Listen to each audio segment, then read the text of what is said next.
여러분 한 주간도 평안하셨습니까?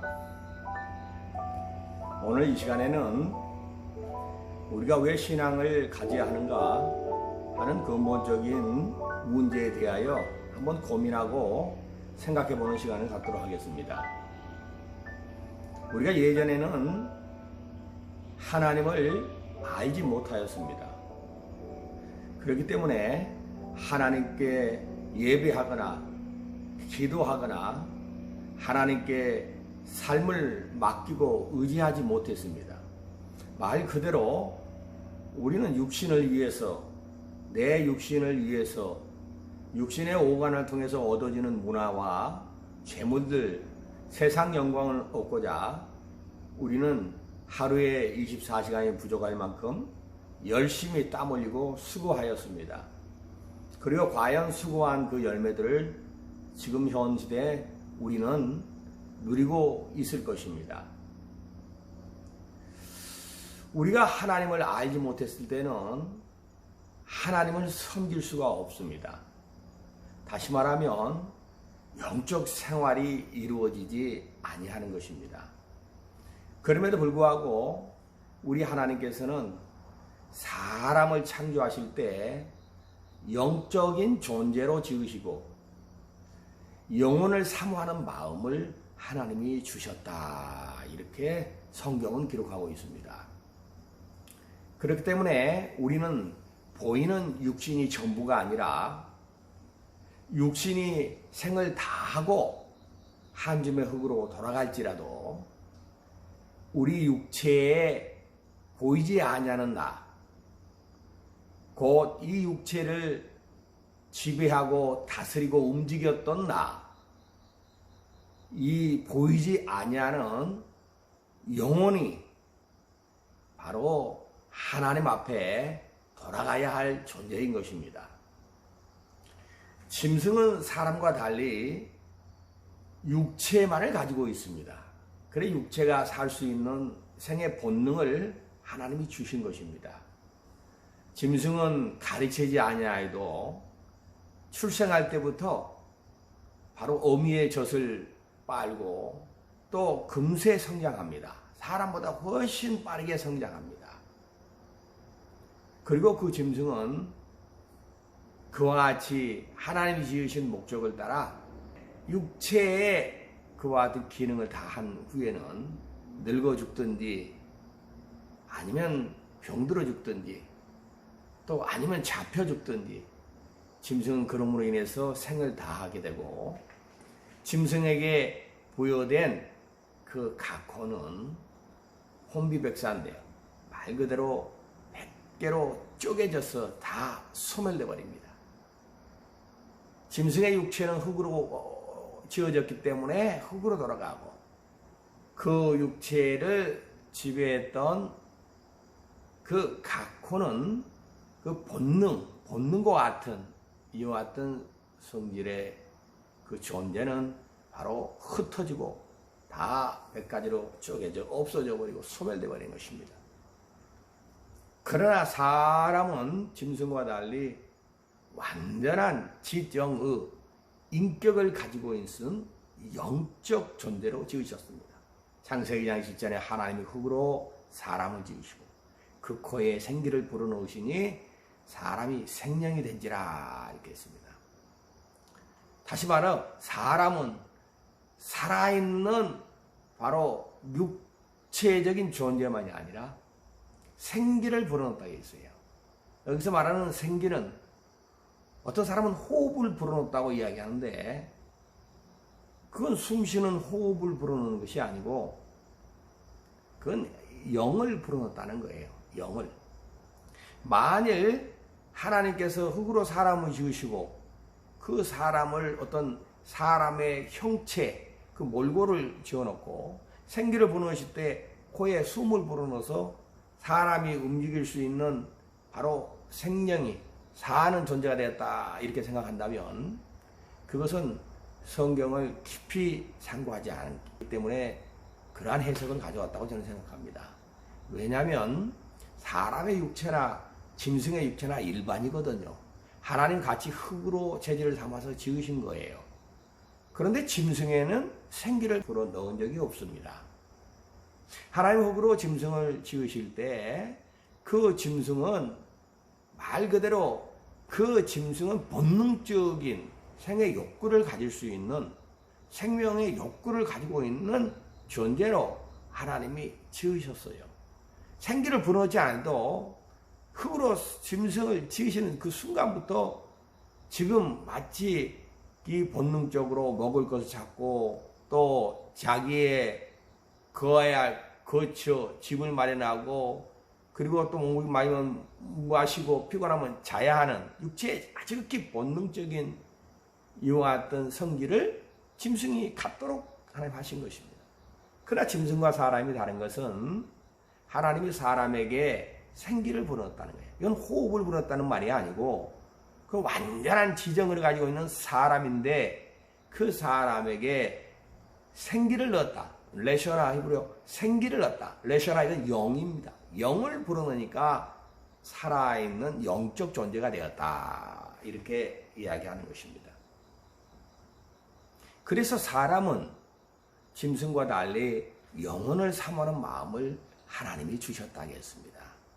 그래서 사람은 영적인 존재이기 때문에 마치 물고기가 물을 떠나서 살 수 없고 물고기가 절대적으로 물이라고 하는 곳에서 사는 것처럼 사람이 공기를 마셔야 사는 것처럼 영적인 사람은 영의 생명을 주시는 하나님과 상관하여 하나님이 공급해 주시는 생명을 받아 살게 되는 것입니다. 그래서 하나님께서는 모든 땅의 짐승에게는 생육하라, 번성하라, 충만하라고 하여 짐승도 본능적으로 먹고 마시고 입을 뿐 아니라 짐승도 생육하고 번성하여 그 개체수가 더 많아지도록 했어요. 바다에 물고기를 그물을 던져 물고기를 잡아도 물고기가 없어지지 아니하고 사라지지 아니하는 것은 하나님이 각각 종류대로 그것들을 복주셔서 번성케 했기 때문에 그런 것입니다. 그러나 사람만큼은 하나님이 육체로 생육하고 번성하고 땅에 충만한 복도 주셨지만 사람의 영은 하나님의 생명으로 살아야 하기 때문에 하나님은 말씀의 생명을 담아 사람에게 선악을 하는 과실을 먹지 마라고 명령해 주신 것입니다. 다시 말하면 선악과 자체가 생명이 되는 것이 아니고 하나님의 말씀이 명령으로 그에게 주어질 때에 그가 그 명령을 순종할 때 영원한 생명을 얻게 되는 거예요. 하나님 말씀은 영이요 생명이에요. 하나님 말씀은 살리는 영이에요. 그렇기 때문에 영적 존재는 하나님을 떠나서 살 수 없고 다시 말하면 하나님의 공급된 생명을 받고 살아야 하는데 이 생명을 하나님은 말씀의 계명으로 주신 것이다 그 말입니다. 다시 말해서 우리 육체가 살기 위해서는 땅에서 나는 식물을 먹어야 합니다.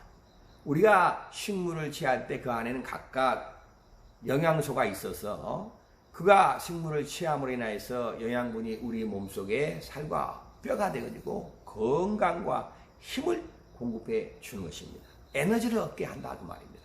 그로써 육체가 보존되고 사는 것처럼 우리 하나님은 말씀에 생명을 주셔서 하나님의 말씀이 명령으로 주어지고 그 명령에 순종할 때 그 생명을 풍성하게 누리도록 하나님은 영의 말씀을 양식으로 주신 것이다 그 말입니다. 그래 예수님께서 하나님의 뜻을 이루기 위하여 이 땅에 오셨을 때 마귀가 예수님을 시험하게 마귀가 시험할 때 뭐라 합니까? 예수님이 40일 동안 줄이고 예수님께서 금식하셨기 때문에 그는 먹는 양식을 가지고 예수님 먼저 시험하였어요. 내가 하나님의 아들이거든. 만일 내가 하나님의 아들이거든. 이 돌이 떡이 되게 먹게 하라 먹어라 하고 시험한 것입니다.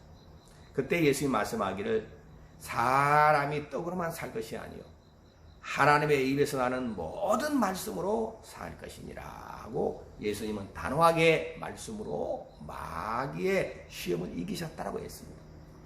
여기 중요한 두 가지예요. 사람이 떡으로 땅의 육체의 식물로만 사는 것이 아니다. 그러니까 다시 말하면 식물로도 산다는 것입니다. 그 떡으로 밥으로 식물로 사는 것이 보이는 육체입니다. 그러나 사람은 영적 존재이기 때문에 그 영이 바로 하나님의 모든 입에서 나는 말씀으로, 왜? 말씀에는 생명을 갖고 있는, 생명의 풍성함을 얻기 위해서는 말씀이 와야 하는 거예요. 생명을 얻기 위해서는 말씀을 받아야 하는 거예요. 오늘날 어느 사람들이 하나님 나를 도와주십시오, 하나님 나에게 역사해 주십시오, 나에게 지혜를 주십시오 하고 하나님 앞에 자기의 원하는 말을 구하고 하나님께 막 간구합니다. 그런데 정작 하나님의 생명을 역사하시는 방법과 그 길을 알지 못하면 사람은 많이 외치고 많이 구하였지만 하나님의 응답이 오는 통로와 길을 알지 못하기 때문에 하나님의 응답이 주어져도 사람은 방황하는 자리에서 바로 머무를 수밖에 없다고 하는 사실들을 꼭 인지해야 한다는 말입니다. 그래 시편 107편 20절에는 저가 말씀을 보내사 고치시고 위경에서 건지시는도다. 하나님이 말씀을 보내셔서 우리를 고쳐주신다는 거예요. 영과 혼과 몸을 고쳐주신다는 거예요. 하나님이 내 병을 고쳐주시고 하나님이 나의 역사해달라고 할 때 하나님이 신유의 은사를 가진 사람의 안수를 통해서도 역사하시지만 그 안수하는 자는 하나님의 말씀을 전하고 하나님의 말씀을 그에게 바로 먹게 함으로 인해서 하나님의 말씀 안에 있는 생명의 역사가 나타나도록 간절히 기도하는 것이거든요. 다시 말하면 하나님 말씀을 보내시는 거예요. 말씀을 보내셔서 우리를 위경에서 건져주신다 했어요. 우리의 삶에 여러 위경이 있어요. 육체의 건강의 문제도 있어요. 경제적인 문제도 있을 수 있어요. 가정에 화목하는 문제도 있을 수 있어요. 이웃 간에 화목하는 문제도 있을 수 있어요. 내가 살아가는 삶 속에서 닥쳐오는 모든 보이는 위경과 보이지 아니하는 그 위경에서부터 하나님 우리를 건져주실 때 말씀을 보내신다는 거예요. 그러니까 하나님께 기도하여 응답할 때 하나님 말씀을 통하여 응답하시는 거예요. 하나님 말씀을 통하여 여러분을 이기려 하십니다.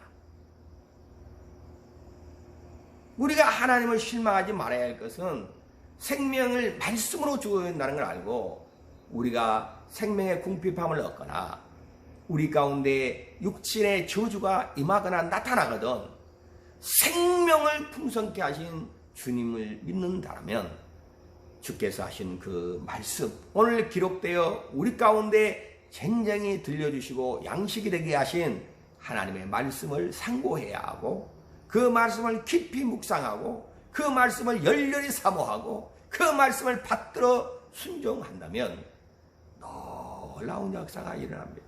어두웠던 심령이 밝아집니다. 사람의 근심은 뼈를 상하게 하기 때문에 염려와 근심들은 사람의 얼굴을 어둡게 만듭니다. 그러나 하나님 말씀은 생명의 빛이 되어 우리 가운데 생명을 갖다주고 복을 가져오기 때문에 우리의 안색을 환하게 만들어주는 거예요. 하나님이 어떻게 영생을 주신다고 했습니까? 하나님께서 복을 명하셨으니 곧 영생이로다 했습니다. 하나님이 복을 명하셨다는 거예요. 복을 명령하셨다는 거예요. 복을 명령해 주신 것이에요. 그 명령이 영생이라 했습니다. 다시 말하면 똑같은 시간 똑같은 장소에서 하나님 말씀을 들을지라도 지적으로 그 말씀을 듣고 인정하고 고개를 끄덕이므로 그가 생명의 역사를 보는 건 아닙니다. 하나님 말씀이 임하였을 때 우리가 그 하나님 말씀이 내 삶에 미쳐야 돼요. 내 삶에 영향을 주고 내 삶을 지배하고 내 삶을 다스려야 한다 그 말이에요.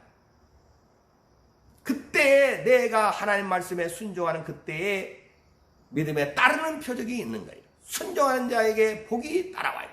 순종하는 자에게 기쁨이 있고 순종하는 자에게 행복이 오는 거예요. 왜? 하나님 말씀은 우리에게 행복을 주기 위하여 기록한 말씀이라고 성경은 말하고 있기 때문에 그렇습니다. 행복하기를 원하십니까? 말씀을 구하십시오. 육신의 병들고 생명이 필요하십니까? 말씀을 구하십시오. 삶의 위경이 왔습니까? 하나님의 말씀을 구하십시오. 하나님의 말씀을 듣고 하나님 말씀을 믿고 순종하시면 놀라운 역사가 일어날 것이요. 그래 예수님께서도 믿으면 능치 못함이 없느니라 하셨어요. 우리가 믿는다 할 때 예수님은 믿으면 능치 못함이 없다. 맞습니다. 여기서 말하는 믿음이란 것은 예수님의 말씀을 곧이곧대로 믿는 거예요. 하나님의 말씀을 곧이곧대로 믿는 거예요. 다시 말하면 내가 말씀을 믿고 순종하면, 말씀을 믿고 움직이면 능치 못함이 없는 하나님의 역사를 볼 것이다 이야기했습니다. 많은 사람이 오늘날 믿음을 오해합니다. 믿음은 우리 스스로 우리 안에서 발생된 것을 말하는 것이 아니에요. 내 안에서 스스로 발생된 믿음은 신념입니다. 내가 이렇게 하면 잘 될 것이다. 내가 사고나지 않고 병들지 않고 나는 건강하고 사업하면 잘 되고 저 물고기로 배를 띄면 배가 만산할 것이다. 사람의 확신이고 자기 확신이고 신념이에요. 그러나 그것은 약속도 보장도 있지 않습니다. 우리가 말하는 믿음은 자기 믿음이 아니라 하나님의 말씀을 믿는 거예요. 하나님을 믿는 거예요. 그래 그 말씀이 명령으로 나를 다스리고 내가 순종할 때 믿음의 아름다운 역사를 보게 됩니다. 여러분 왜 우리가 신앙생활을 해야 합니까? 신앙을 가져야 합니까? 예전에는 하나님을 알지 못했기 때문에 신앙을 가지지 못했어요.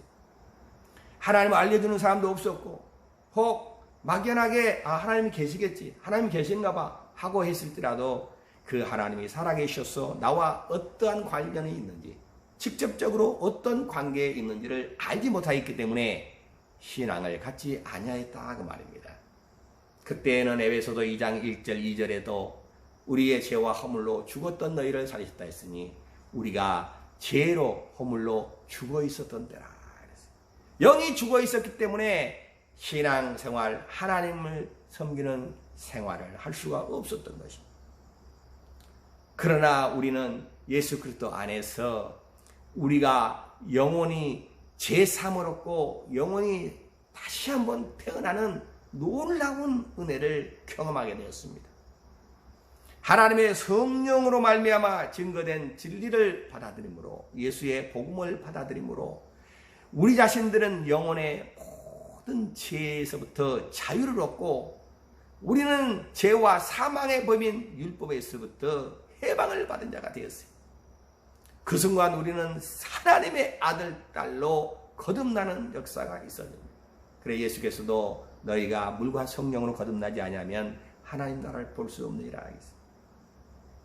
육신이 부모에서 나오듯이 우리의 영은 진리의 말씀을 믿고 그 말씀을 순종할 때 성령이 역사하심으로 말미암아 우리는 영이 거듭나 하나님의 자녀가 되는 놀라운 경험을 가지고 우리는 만물을 창조하신 하나님, 독생자를 보내사 인류의 죄를 없이 하시고 영원한 생명을 주시는 예수님을 그리스도로 영접하고 우리 자신들은 영원한 하나님의 아들, 딸로 신분의 변화가 있고 생명을 얻게 된 것입니다.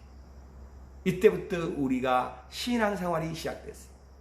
우리가 보이는 육체가 아니라 육체 안에 보이지 아니하는 내가 있구나.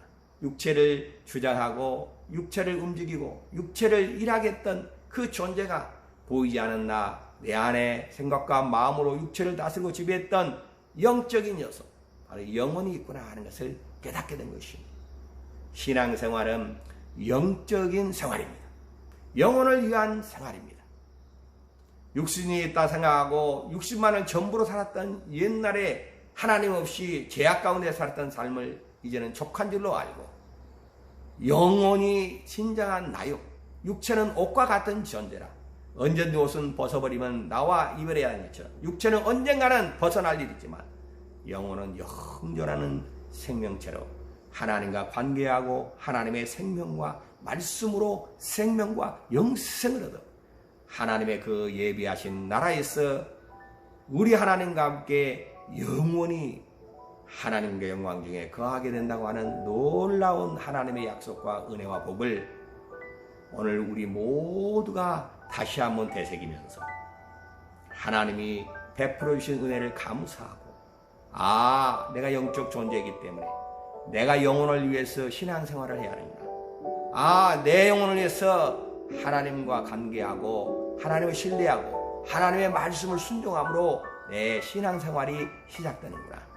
이 신앙이 나의 영혼을 영원히 살게 하였구나 하는 확신과 기쁨과 감격 속에서 한 주간에도 하나님 앞에 찬송과 영광을 드리고 여러분과 저의 삶 속에서 하나님의 이름 예수의 이름이 존귀 여김을 받고 높임을 받으실 수 있도록 믿음의 정진을 다해가는 저와 여러분이 되기를 간절히 주님의 이름으로 축원합니다. 한 주간에도 평안하시고 승리하십시오. 감사합니다.